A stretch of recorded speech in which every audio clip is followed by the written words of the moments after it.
What's going on, Mr. Nick? Hey, how you doing, buddy? Absolutely fantastic. Nick, I got to ask you, when you do a movie like this, it's got to get inside your head and heart, and it's not easy to shake off. How are you? Because, I mean, this movie is going to be one that people are going to be talking about. Well, thankfully, I've had a good amount of time to recover, but it's funny because with a horror film, which is not a genre that I watch, I'm a bit of a wuss. So I'm not someone who likes to get scared. I don't like gore, nothing like that. I'm squeamish. So but you kind of assume that it's going to be, this is all about the bells and whistles of the scares and the kind of this, that, and the other, and the supernatural. But actually, as an acting experience, it sends you to emotional levels that you don't often get the chance to explore. Or a regular family drama, you're not going to be going to these extremes. So there would be days where it was you carried it with you, and it took a while to decompress afterwards, because when you're having to sustain that level of emotion for that amount of time, it's obviously a minute-long scene in a film. It probably takes 4 hours to shoot, and you've got to maintain that. So there was lots of me kind of taking myself away with headphones and listening to music to keep myself in that mind frame. And then when you left and got home, you just felt you had to wash it all away. It was exhausting at times, but a good kind of exhausting, Oh, I can so relate with this. And the reason why is I create a thing called transition walks, that when because I get so involved in what I'm doing and what I have to bring forward, that it's like, I got to get back to being me again. I got to shake this junk off. Yeah. And it kind of, often when I hear actors, sort of talk about that, where I kind of think there's a level of sort of pretension in it, or kind of like trying to create mysticism around acting, when they're saying, you have to leave the character behind. And I don't necessarily always feel that thing of I'm staying in character. It's less so that, it's just what it can take out of you, and just what the mind frame that you put yourself in. You have to be mindful. I think that's probably what you're talking about, is you can slip and get depressed. You can when you're exploring those kind of emotions. And I think, anything you can do. Was it saying you go on a walk? Is that right? Yeah. Oh, yeah. I go through the forest with my dog, and it's like it's just me and nature. And the thing is, you've got to bring it all in, and kind of just cleanse. Yeah. I mean, for me, it was I'd kind of get home, I'd shower, just to kind of shower it all off, and then it was I'd have to try and watch something funny on Netflix or whatever, or just have some food, just kind of take myself out of it, and then get ready to go again the next morning and up. The movie we're talking about is The Offering. Do you think it was kind of ironic that here is this suspenseful drama, scary, kind of edgy film, and it snowed during the filming of it? Oh yeah, I mean, we were out in Bulgaria shooting it, and you'd never guess watching the film. It's incredible, the set design and the art direction. It was a crazy kind of studio where one corner you've got St. Paul's Cathedral, the next corner there's an ancient Roman Colosseum, and then you've got Brooklyn, New York. And on the days we were shooting the exteriors, maybe they moved them around, but I think we just got lucky that then it was snowing that day. So if you wanted to get a snow machine in there, that's going to be a hell of a lot of money on your budget, and we got it all for free. The downside to it was absolutely freezing. It was because all those shop fronts and houses that look stone and brick, they're all made of wood, plywood or whatever. So you're in one of these behind just a bit of plywood in the freezing cold, with heaters around you, trying to stay warm in between takes. And it was pretty impossible. But I love the snow. So, in the UK, we get snow now and then. So I just always remember as a kid, if you ever had a year where there was snow, it was so much fun. So I absolutely love it. I was in Colorado just recently, and I was up in the mountains, and just, I couldn't get enough of it. The autopsy room, was it easy to walk in there and do the scenes? Or because it's such a character. I mean, boy, the way that it comes across that screen. I mean, I've been in a mortuary a building and stuff like that with the Dahl family up in Montana. There's a moment when you step into something like that.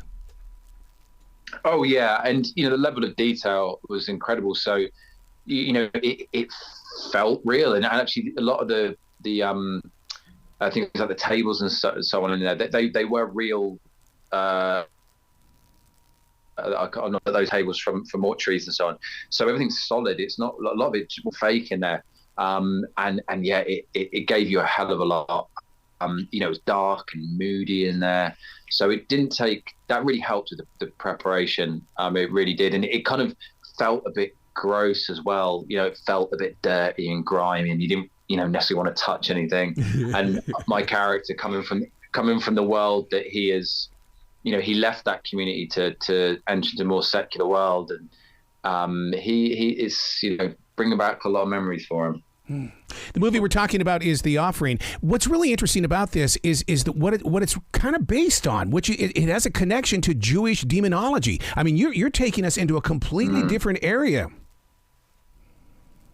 Yeah, it was something which really intrigued me about the film. It's a very unique setting that there hasn't been many films like this, and actually there's a hell of a lot of material within Jewish mythology, that's wrong for this sort of film, and the passion of the producers who created the story was a huge selling point for me.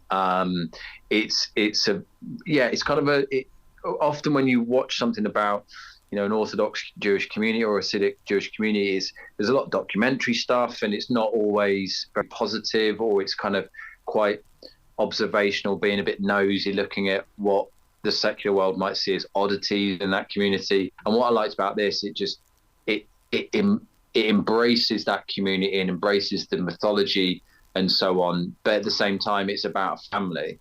So it makes it relatable just in a completely new setting that feels fresh. So yeah, I think audience are really going to buzz off it, because it's just slightly unusual for a film to do that. We all know how important the music soundtrack is when it comes to a movie, but I think this is one of those movies that you could watch it without that soundtrack, because you guys put so much of yourself into it. Oh, don't say that. The guy, they paid a lot of money to get that soundtrack made. It's the guy who did, oh God, I can't think, his name escapes me right now, but he's a bit of a legend particularly within the genre. But yeah, I mean, that's really nice of you to say. It was pretty intense at times, and it was a hell of a kind of acting experience. And I know that Emily, who plays my wife in it, she had the same thing. It took us to places. So that's a very kind thing for you to say. So if for someone who doesn't really like horror films, what did you see inside that script that made you say, all right, I'll give it a shot. Let's go for it? It's a lot of times it's the character. Actually, the original script that I read, art was, am I allowed to mildly swear on this? Sure. He was a bit of a bastard, more of a bastard. He was far more duplicitous, kind of a bit sleazy, and I kind of really lent into that originally. But there was a lot of changes made before we shot, and a section of the film that got, I'll tell you, the first act of the film was very different to that original script. But it was just that conflict that he had of, he's left this community because he felt incredibly let down by his whole community, but particularly his father when his mum died. He was part of the internet age, so he'll have been that generation that's exploring the outside world of what is quite a fairly closed community. And then his mother died, and he needed his father, and his father's only answer was to hand him a religious book, and that wasn't what he needed or wanted. So he left. He's desperately been trying to prove himself and be a success, and he's returned. And where at a point where he's got a baby on the way, he's with his Gentile wife, and he's looking to reconcile, but he's got an ulterior motive because his success isn't quite what it seems, and things are starting to go a bit pear-shaped. So that was the thing which captured me about it. And then beyond that, got the chance to go to a country you've never been to and explore a world, a new world, which is part of the joy of being an actor, is that all of a sudden you're in a new family, or you're in a new city. That's wherever your character takes you, Well, The Offering is a movie experience, and that to me is what Hollywood is all about. And it's like you're helping to push it forward back into a generation that's got locked in on things that aren't as quality. This is beautiful quality. Congratulations, Nick. Oh, thanks, man. I really appreciate it. That's very kind. Well, come back to this show anytime in the future. The door is always going to be open for you, sir. Thanks, man. I appreciate that. You bet. Be brilliant today.